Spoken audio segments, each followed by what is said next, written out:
झालाच पाहिजे. असा कसा होत नाही. झालाच पाहिजे. कमासूरचा पूल झालाच पाहिजे.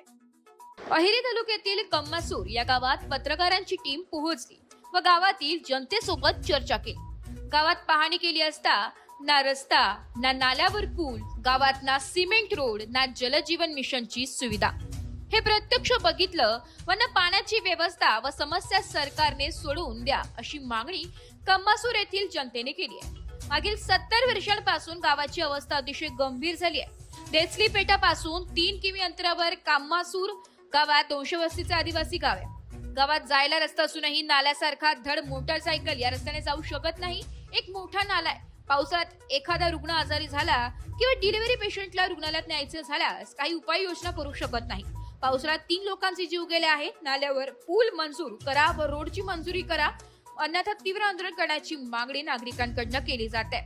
गडचिरोली जिल्ह्यातील अहेरी तालुक्यात 50 ते 60 किलोमीटर अंतरावर असलेल्या कमासूर या गावामध्ये रस्त्यांची अवस्था अतिशय बिकट झालेली आहे. नाल्यांची अवस्था बघा. प्रशासन फक्त पैसे खर्च करता, पण कुठे खर्च करतो, काय करतो काही माहीत नाही. या ठिकाणी कोणत्या प्रकारची सोय नाही, सुविधा नाही. तर शासनाने, प्रशासन, लोकप्रतिनिधी याकडे जातीने लक्ष द्यावं अशी मागणी जनता करत आहे. यशमाडी करता जावेद अली सय्यद, गडचिरोली. मराठी न्यूज साठी विदर्भ संपादक जावेद अली सय्यद, गडचिरोली.